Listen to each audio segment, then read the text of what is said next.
게 없었어요. 뭐 둘이 호젓하게 데이트라도 하고 왔어? 때문에.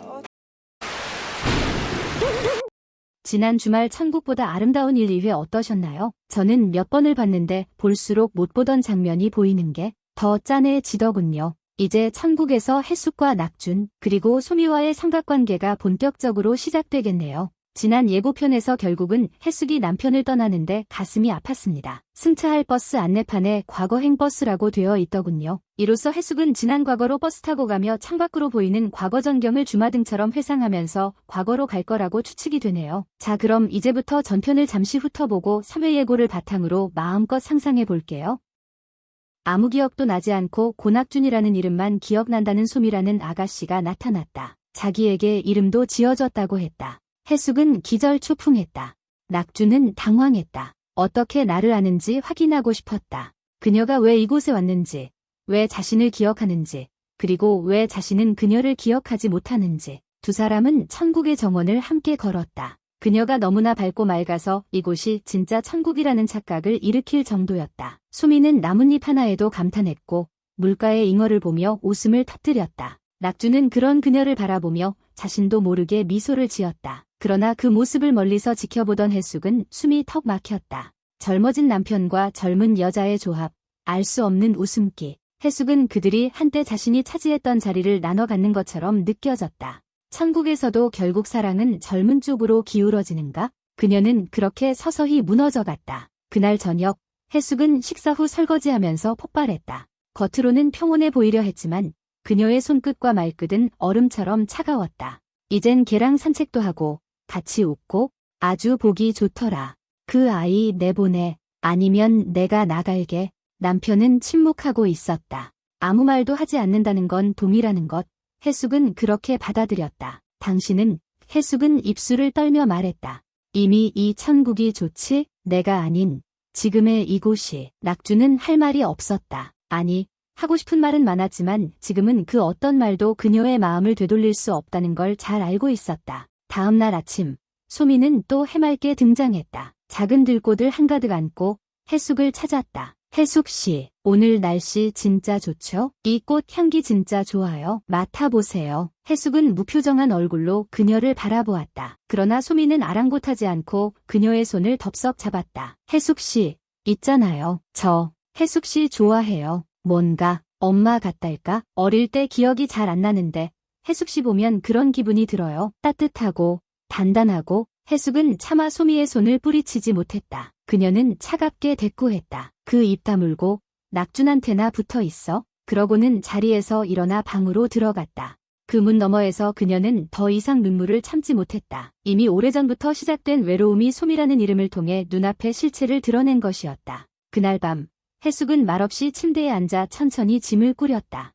아무에게도 알리지 않은 채 조용히 옷을 접고 손때 묻은 사진 한 장과 얇게 접은 종이 쪽지를 가방에 넣었다. 손끝 하나하나에 지난 생의 무게가 실려 있었다. 낙준과 함께 찍은 사진 속엔 오래전 데려왔던 소녀, 영애도 있었다. 낳진 않았지만 품어 길렀고 이미 가족이었다. 그 아이와 함께 살아가기 위해 그녀는 남편의 보험금을 정리해 일수를 시작했었다. 하루하루가 전쟁 같았고 숫자에 쫓기며 살아온 세월이었지만 영애가 학교에서 받아온 칭찬 스티커 하나에 모든 고단함이 씻기던 기억이 났다. 소미는 여전히 부엌에서 무언가를 정리하고 있었고 낙준은 마당에서 화분을 들여다보고 있었다. 아무도 그녀의 움직임을 눈치채지 못했다.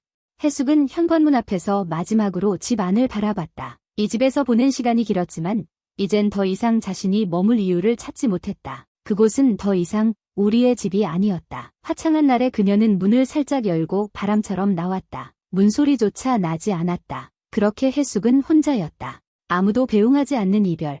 오직 자신만 알고 있는 출발이었다. 그녀는 버스 정류장에 도착했다. 멀리서 희미하게 버스가 오는 게 보였다.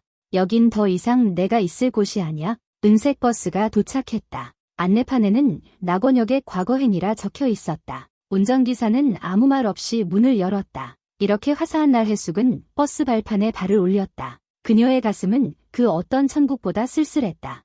나는 어디로 가는 걸까? 그녀는 그렇게 묻고 또 물었다. 이곳이 진짜 천국이라면 왜 이렇게 버려진 느낌일까? 왜 나만 시간이 거꾸로 흐르는 것처럼 느껴질까? 그 아이는 잘 살고 있을까? 전날 저녁 잠자리에서 영애가 흐느끼는 소리가 생각났다. 자신이 죽어 장례식장에서 자리 지키던 영애가 오는 울음소리였다. 생각은 자꾸만 흩어졌다. 영애가 사춘기에 접어들며 자신을 피하듯 굴었던 모습이 떠올랐다. 그녀는 자신이 충분히 좋은 어머니였는지 여전히 스스로에게 대답하지 못했다. 버스 안은 고요했고 창밖으로는 익숙하면서도 잊고 있었던 장면들이 흘러갔다. 오래된 시장 골목, 젊은 시절 단칸방, 젊은 시절부터 다쳐 그간 계속 누워 생활했던 남편이 보였다. 은혜와 남편을 위하여 여렸지만 독하게 마음을 먹고 살았다. 그리고 그 속엔 작게 웅크리고 앉아있던 자신이 있었다. 사랑은 부족했지만 책임은 다하고 싶었다던 그 시절의 혜숙.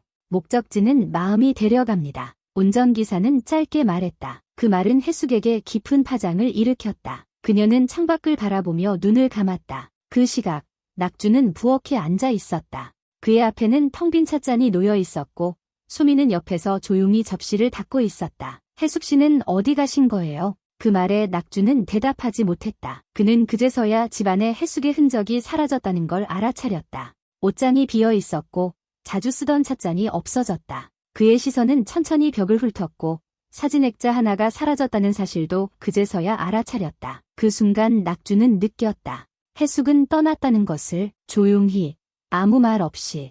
그리고 그는 자신이 그녀에게 무엇을 놓쳤는지 곱씹기 시작했다. 그는 소미에게 시선을 돌리지 않았다. 그녀의 존재가 혜숙을 떠나게 만들었는지 아니면 더 오래전부터 혜숙의 마음이 떠나 있었는지 알 수 없었다. 그러나 분명한 건 혜숙은 이 천국에 속해 있지 않다고 느꼈다는 사실이었다. 그분, 많이 외로워 보였어요. 소미가 조용히 말했다. 낙주는 대답하지 않았다.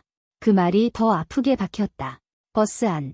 혜숙은 눈을 감은 채 깊은 숨을 들이쉬었다. 그녀의 머릿속에는 지난 세월의 장면들이 흐르고 있었다. 첫 월급으로 산 밥솥, 전기장판 하나로 겨울을 났던 날들, 쌀을 훔쳐간 이웃을 그냥 모른 척했던 기억, 영애가 열이 펄펄 끓던 밤, 약도 없이 물수건만 갈아주며 밤새도록 기도하던 시간, 그리고 가장 무서웠던 순간, 영애가 집을 나갔던 날, 3일 만에 돌아왔지만 그날 이후 영애는 그녀를 엄마라 부르지 않았다. 그 상처는 혜숙의 가슴속 깊은 곳에 박힌 모처럼 남아 있었다. 그 기억들은 고통이 아니라 그녀를 다시 살게 만드는 힘이었다. 그 기억을 껴안기 위해 그녀는 떠나야 했다. 바깥 풍경은 점점 변해갔다. 어느덧 창밖으로는 80년대의 서울이 펼쳐졌고 젊은 혜숙이 일수를 하며 돌아다니던 골목, 남편의 병실을 오가던 나날들, 고구마 줄기를 삶던 좁은 주방, 잊었던 냄새들이 다시 피어올랐다.